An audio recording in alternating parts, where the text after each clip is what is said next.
I'm Father Dwight Longenecker, and this is my fourth episode in the series Myths, Monsters, and the Mysteries, in which I draw together my interests in mythology, literature, film, and also the supernatural, the paranormal, and the Catholic faith, because I'm a Catholic priest. And this is because religion, no matter what religion it is around the world in any age, is really not just a list of things to be believed or a list of do's and don'ts. Religion for humanity has always been about an encounter with the divine, a human existential encounter with the other side, with life after death, with angels and demons and gods and goddesses, and that's what religion is about. And any Christianity which reduces itself to a kind of moralistic, therapeutic deism is just a big yawn as far as I'm concerned. The Catholic faith is still involved in this encounter with the divine, and that's what we call the mysteries, which we'll talk about eventually in other episodes in this whole series as I expand my thoughts on these things. So today I'd like to talk about the monsters, and this is because monsters exercise such a vital part in our imagination and in our mythology that we share as human beings. And when I say mythology, I'm just not talking about Greek and Roman myth. If you go back to my other videos that I've already recorded about myth, you'll see what I'm talking about. I'm talking about the imaginative side of humanity. I'm talking about the side of us which brings forth literature and story and connects with religion and drama and so forth. And the monsters play an important part in mythology, which I'll get to later. But first, I've categorized six different levels of monsters, six categories of monsters. And I hope you'll forgive my addiction to alliteration, but they all begin with the letter M, so they'll be easy to remember. The first category is material monsters. Now, material monsters are therefore just the monsters in this material world, in this physical world. Lions and tigers and bears, oh my. Any sort of animal that is a monster to us, is a beast to us, is a threat to us, a rattlesnake, a tiger, a rhinoceros, an anaconda, an octopus or a shark, creatures of the deep. They threaten us. They can devour us. They can poison us. They can sting us. They can maul us and tear us apart. And so they therefore operate also in our imagination as monsters. But they're easy to deal with because they're real in this world. They're in this material world. The second category of monsters is what I call make-believe monsters. These are the monsters that storytellers make up for their story, and the imaginative storytellers, whether they're relating legends from the past or whether they're making up a story fresh in a fantasy story, or they might be telling a story which is based in the real world and using material monsters, and they might be telling a science fiction story or a horror story where the monsters are on the edge of reality and are more terrifying because of that. Whatever they are, I call them the made-up monsters, the ones which come from human imagination. And they might be monsters like J.R.R. Tolkien's monsters, the Balrog, the great beast from the depths of the underworld. It could be the orcs, who are like demon people. It could be people who've been twisted, humanoid characters who've been twisted.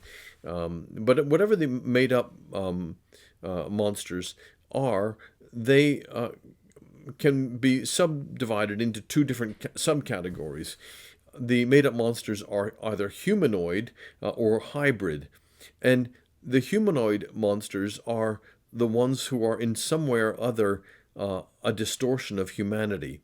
So the orcs, for instance, in Tolkien's tale are humanoids, but who are distorted.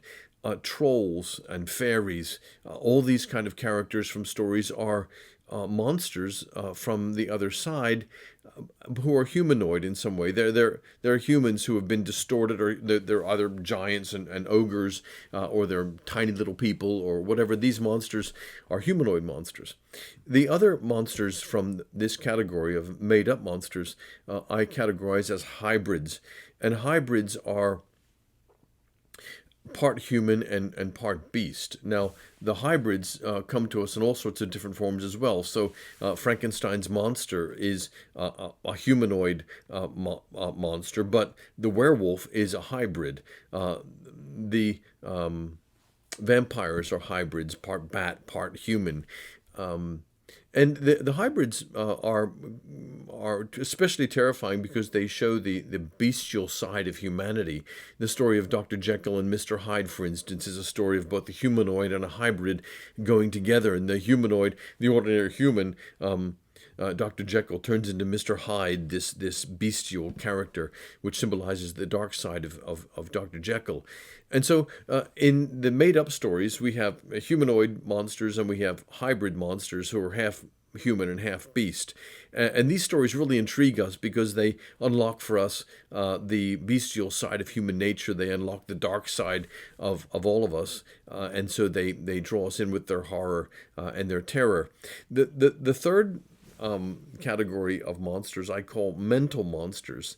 Now, these are the monsters from our own imagination, the monsters of our dreams, the monsters of our fears, the monsters which we might, if we're having mental health problems, we might actually begin to visualize them and fear them in some sort of a paranoid way. And these monsters will usually connect with some sort of other aspect of the monstrous realm. So, while I give 6 different categories of monsters, in fact, you'll see when you begin thinking about it that the different categories are actually quite porous. They're not clear cut. And so these different kind of monsters can crop up in our imagination, in our mind, and I call those the mental monsters, the ones that don't necessarily reside in a story or a film or a fantasy novel, but they inhabit our mind, they inhabit our imagination, they inhabit our fears. I can remember, for instance, as a child, I used to have a recurring dream of a great lion who was coming towards me. And this was a case of a mental monster. So a monster in our own imagination and in our own mind. The next category of monsters is one which I find really most intriguing. And I call these MidWorld Monsters. MidWorld Monsters. Now, this is the area which is so fascinating because it involves the paranormal and what's the area of paranormal called the cryptozoology. So now we're talking about a Bigfoot and the Yeti. We're talking about the Loch Ness Monster or Mothman, Chupacabra, all these different sort of monsters, aliens could be included in this category. And these are monsters and from the other side who actually seem to leave some kind of evidence in this world. Maybe there's the scorch marks on the earth from a UFO landing, or maybe there's some footprints of a Bigfoot, or maybe there's some mysterious sightings of the Chupacabra or the Mothman, or some other beast that I call the Midworld Monsters. I call them Midworld because they will never actually be captured in like you could capture a rhinoceros or a rattlesnake or a lion. And yet they're not totally of the invisible realm and the imaginative realm either. There's the most interesting book that I've ever read on this topic is by a guy called Patrick Harpur, Harpur, and it's called Demonic Realities. And Patrick Harpur treats the stories of midworld monsters seriously. He says these people really experienced something, whether it was an alien abduction or whether it was Bigfoot or whether it was Mothman or whatever it was, the Jersey Devil or all these kind of mid-world monsters. They actually saw something, they felt something, they touched something, and yet they themselves, the witnesses, will come back and say, but it wasn't real like this desk is real. It wasn't real like the rest of the material world was real. I saw something on the surface of Loch Ness, but when I turned around, I know I saw something, but it wasn't there anymore. And so this most mysterious realm of monsters is one that Patrick Harpur discusses in his book. And he comes up with an interesting explanation for them.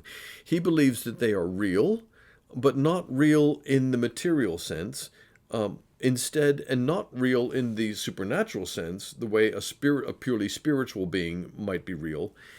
Instead, he says they're in between the two. There's a kind of mid-world, he suggests, and this mid-world is not exactly produced by the human psyche and the human imagination, but it is the realm where the human psyche connects with that mid-world, and connects in a way which our senses perceive to a certain extent, but which we will never be able to capture in a fully material and a fully physical sense. So these midworld monsters are very intriguing to all of us because they are the stuff of endless books and websites and so forth discussing these various appearances and various experiences, like in Roswell with the UFOs and the aliens and so forth.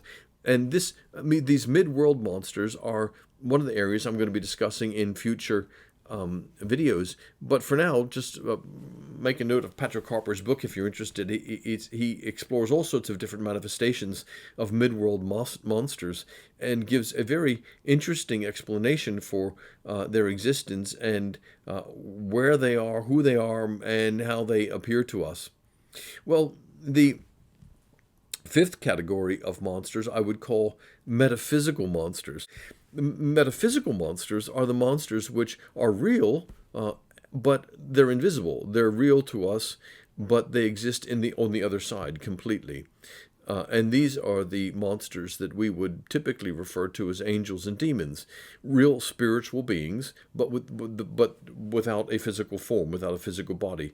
They can sometimes infest physical bodies, or they can take on a physical appearance for a short time.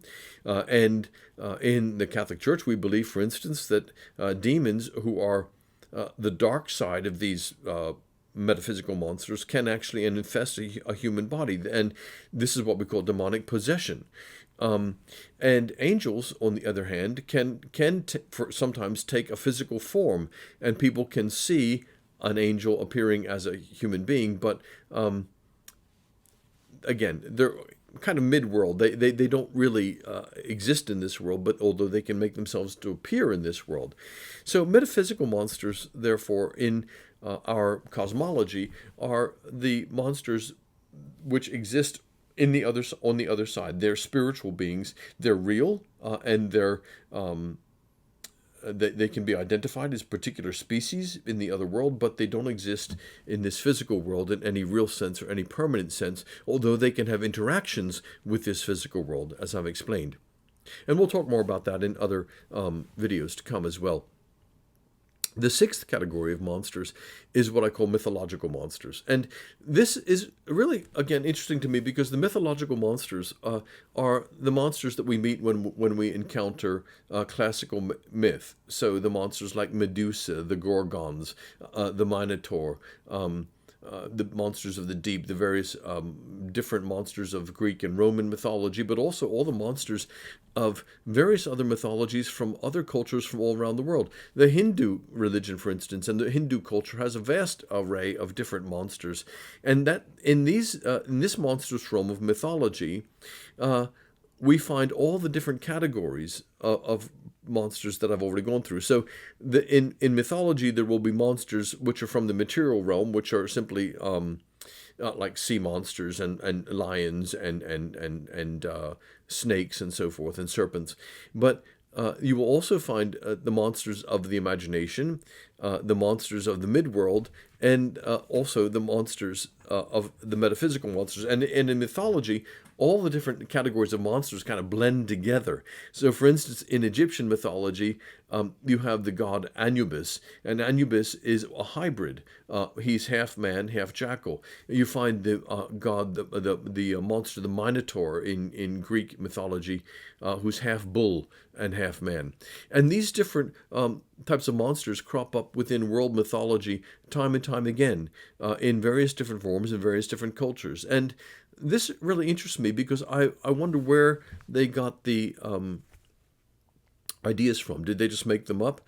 Well, there's evidence from these cultures themselves, primitive cultures, that the shaman would very often get themselves in an elevated state of consciousness through hallucinogenic drugs and also through ascetic practices.